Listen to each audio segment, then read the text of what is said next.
शिल्पा शिंदे के साथ नाम जुड़ा, बीच में गुल्की के साथ जुड़ गया। यहाँ से सुनता हूँ, यहाँ से निकालता हूँ, यहाँ से देखता हूँ, यहाँ से भूल जाता हूँ। See you really don't know what's the story, क्या है, क्या हुआ है, वेदर एक्चुअली हुआ है या नहीं। तो यहाँ पे सब हवा में बातें की जाती हैं। Are you still a part of Anupama? Rajan ji himself deliberately he made this decision intentionally. एक था चंदर, एक थी सुधा। ओह माय गॉड, क्या गुनाहों बात के है, देवता। क्या बात है। Because- बहुत कम लोग हैं जिन्होंने इसकी बात की है। वो मेरे दिल के बहुत करीब है, गुनाहों Yes. का देवता। Yes. Hello everyone, this is Rahil Azam and you are watching me on Filmibeat. अब आपके थोड़ी जर्नी पर अगर हम बात करें तो सबने हातिम की बात की। जी, Hatim was a wonderful thing, but एक और आपका प्रोजेक्ट था जहाँ पर मुझे लगा कि आप सच में बहुत ज़्यादा वैरायटी ऑफ वर्क में बिलीव करते हो, और वो था एक था चंदर, एक थी सुधा।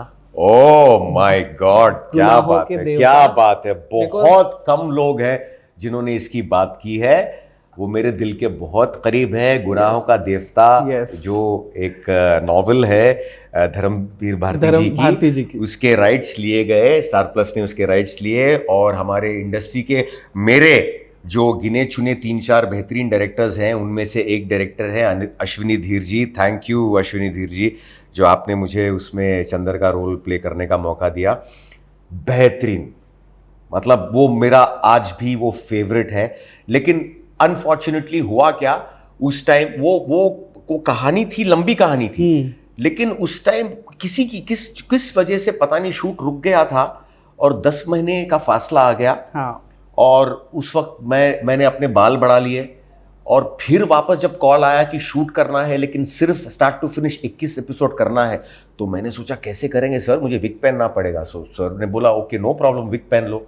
तो मैंने विग पहना, उसका शूट कंप्लीट किया, और उसके इमीडिएटली बाद मैंने एकदम से एक कॉन्ट्रास्ट रोल किया जो आज तक लोगों को गूज़बम्स आते हैं।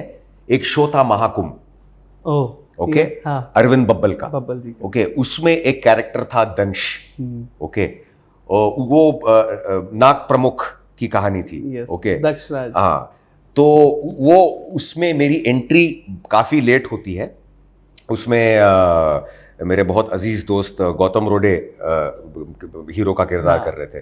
तो वो जो नेगेटिव है ना, वो चंद्र का टोटल कॉन्ट्रास्ट है। हाँ। और वो आज भी मेरा फेवरेट है। जहाँ तक मेरे नेगेटिव रोल्स हैं, वो मुझे लगता है कि अगर मैं दंश को एक म्यूजिक वीडियो में पेश करूं तो मुझे लगता है उसका विजुअल बहुत बेहतर है। आपको ऐसा नहीं लगता कि एक था चंदर और एक थी सुधा, वो वक्त से बहुत पहले आ गया था? लगता है आपको ऐसा?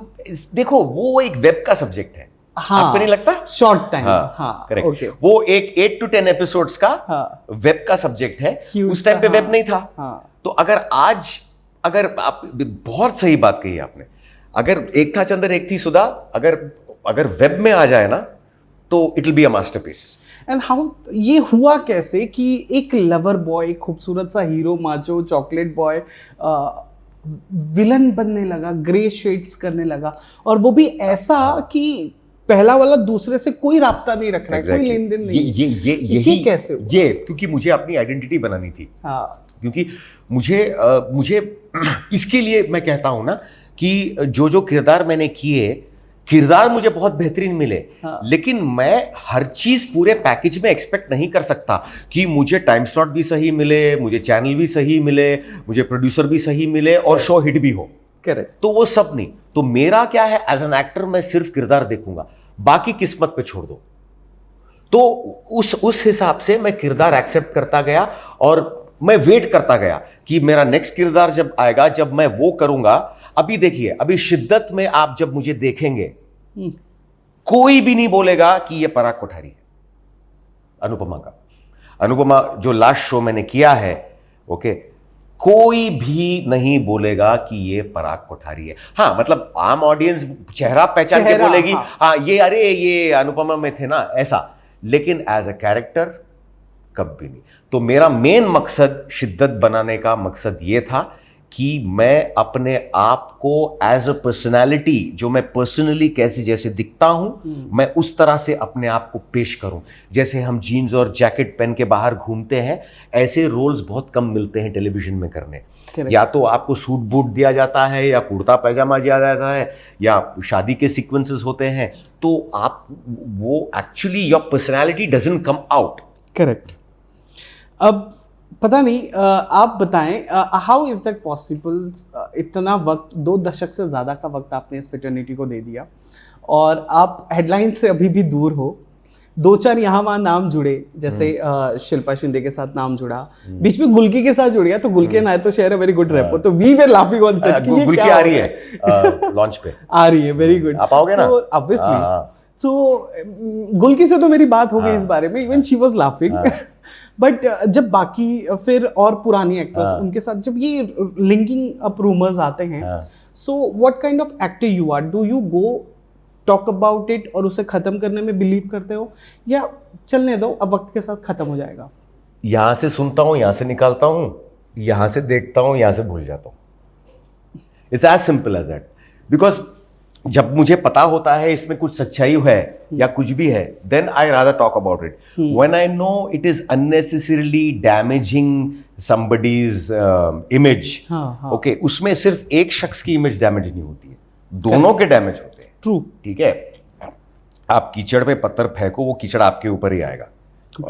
सो I stay away from all this, and I think actually अगर देखा जाएगा तो comparatively, I am not comparing, but comparatively दूसरों के कंपैरिजन में मेरा हार्डली कुछ है।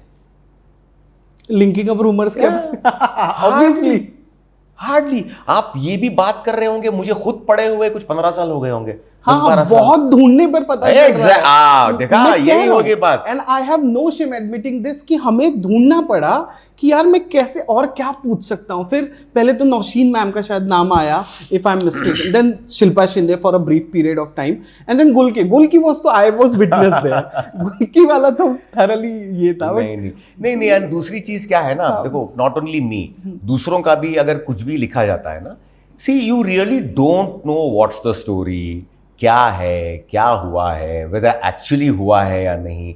तो यहाँ पे सब हवा में बातें की जाती हैं। Correct. So there are lot of things. So I feel that for focus on your work, okay, and what you have come to this city and into this line, what you've come to do that, and just keep growing. चलिए closing की तरफ बढ़ रहे हैं क्योंकि हमारे पास वक्त बहुत कम है। एक सच में बात तो बहुत करनी थी, बट ये बस लास्ट 2 क्वेश्चन पूछ के I'll wrap it up। एक वो एक क्लोजर दे दीजिए कि are you still a part of Anupama, या एक ब्रेक है? No, that is very simple. कुछ नहीं है। अनुपमा में एक लीप आया था जिसमें दिखाया गया कि अनुपमा गोवा चली जाती हैं। अब गोवा अगर चली गई तो अहमदाबाद में जो कोठारीज हैं उनका कुछ काम है ही नहीं, क्योंकि उनकी मेन ठशन रहती है अनुपमा से। हाँ। तो और उसका एक अहम हिस्सा होता है पराग कोठारी। अब जब कोठारीज पे फोकस है ही नहीं, तो पराग कोठारी का प्रेजेंस आप जबरदस्ती रखना पड़ेगा। तो राजन जी हिमसेल्फ डिलिबरेटली ही मेड दिस डिसीजन इंटेंशनली कि मैं राहिल को कुछ महीने गायब करूंगा, एंड उसके बाद when I think of that track again and I will get him back. और ये हमारी बातचीत हो चुकी है इस बारे में। तो it's a comma and not a full stop, exit नहीं है। हाँ, करेक्ट, एब्सोल्युटली। एंड सी उसी वो जो वक्त था ना, वहां पे शिद्दत का जन्म हुआ। सी अगर वो ये वक्त नहीं मिलता मुझे, हाँ, तो आज आपके सामने मैं नहीं बैठा होता। एग्जैक्टली, क्योंकि आप हाथ भी नहीं लगते हो। Let me tell you. और अगर वहां पे फुल स्टॉप भी है, हाँ, तो फिर भी आई एम सेटिस्फाइड, बिकॉज मेरी जो एक ख्वाहिश थी राजन जी के साथ काम करने, वो पूरी हो गई। बट एज अ डायरेक्टर नहीं हुई ना, वो अभी भी बाकी है। वो नहीं करेंगे ना, मैं कितना फोर्स कर रहा हूं उनको, वो करते नहीं है अभी। He used to direct earlier. चलिए, ऐसे ही ब्रीफली बता दीजिए, सीआईडी में जिस तरह से आपने किया था टेररिस्ट, एंड फिर जिस तरह से आपके खुद के पिता ने आना, ये जो स्टोरी ट्रैक थी उस वक्त सीआईडी का पार्ट होना, एक तो ना ये वो स्पीशीज हैं जिन्होंने टीवी के अपने वक्त के हर बड़े शो का हिस्सा बनने का बीड़ा उठा लिया है और पता नहीं कैसे हर एक वो इम्पोर्टेंट किरदार ये कर रहे हैं। तो when it comes to CID, तो जो Nakul, if I am not wrong, किरदार name is Nakul, do you have any कुछ यादें कुछ, और फिर बीच में सीआईडी 2 आया फिर? हाँ, तो अगर आपको याद हो कि 2005 में नकुल की एंट्री हुई थी, करेक्ट, ठीक है, और वापस नकुल की री एंट्री हुई थी 2015 में। तो जब नकुल की एंट्री हुई थी तो उस वक्त ना मैं ऑलरेडी फायरवर्क्स जो प्रोडक्शन हाउस था बीपी सर का, तो मैं ऑलरेडी उनके साथ एक शो कर रहा था। तो वो अचानक 37 साल बाद, तो वो शो काफ़ी, उस शो से मैंने सीखा। एक्चुअली वहीं से मेरी स्कूलिंग हुई थी एज एन एक्टर। तो उसके बाद क्या होता है, तो वो जहन में रहता है कोई ना कोई। मैं अभी एक्टर एक प्रोड्यूसर के जहन में रहता है। Correct. या एक उस टाइम पे ईपीज हुआ करते थे, आज पोस्ट सब बदल गए, तो ईपी के जहन में रहता है। तो ऐसे ही मुझे एक दिन कॉल आया कि आप करोगे क्या एसीपी। तो उस वक्त पे ना मैं I was not into characters, मैं उतना मैं इवॉल्व होना शुरू नहीं हुआ था। तो मैं इंस्टेंटली यस बोला, तो वो हो गया अपने आप। And it was a beautiful team, it was already a super hit show. But जितने भी वहाँ पे थे सीआईडी के, शिवाजी जी और बाकी जिद्दाया जी, बाकी जितने भी थे, they were all so humble and so nice. And even after a span of 10 years when I again went back, they welcomed me with such warmth. And my entire experience was fantastic with CID. And आज भी वो भले ही मैं कुछ episodes के लिए था, लेकिन लोग याद रखते हैं एसीपी प्रद्युमन का बेटा, ऑब्वियसली, क्योंकि एसीपी का बेटा टेररिस्ट हो गया। That was the part, because ACP की फैमिली दिखाई ही नहीं ना। Correct. So I am the only one whom they've showed. हाँ, एंड वो भी याद रह गया। Yes, and I am proud of it. हाँ, क्योंकि उसके बाद स्टोरी बहुत चेंज हो गई थी। कुछ तो गड़बड़ है। वेल, मजा आया आपसे बातचीत करके। आपको कैसा लगा फिल्मी बीट से बातचीत करके? प्लीज। मुझे भी बहुत अच्छा लगा, क्योंकि जिस तरह से इन्होंने सवाल किए, ऐसी बातें की इन्होंने। खासकर एक था चंदर एक थी सुधा, जो मेरा शो है, अभी भी है हॉटस्टार पे, आप लोग देख सकते हैं। Please go and watch, it's a wonderful show, it's a classic. Yes. तो उसमें सिर्फ 4 या 5 किरदार हैं, इट्स फैंटास्टिक। एंड शिद्दत को लेकर, मेरे म्यूजिक वीडियो को लेकर जितने भी टेक्निकल सवाल जिन्होंने किए हैं, वो काबिल तारीफ हैं, क्योंकि उससे जो है मुझे मौका मिला मेरे अंदर की जितने भी मुझे वो जो आंसर्स देने थे, मेरी ऑडियंस को बताना था कि मैं क्या क्या करना चाहता हूँ, वो सब आपके सामने आया। और अगर आपको शिद्दत देखना है तो बस एक दिन का और इंतज़ार, एंड द शिद्दत आपके सामने YouTube चैनल पर। Sir please, I want you to, आप बताएं किस YouTube चैनल पे होगा, मुझे नाम भी चाहिए। मैं आपको लिंक भेजता हूँ, because it is under process. उस पर भी मैं परफेक्शन में घुस रहा हूँ। Very good. So we have another mister perfection. एक ने तो 3 शादी कर ली, इनका पता नहीं। Thank you so much. Thank you so much.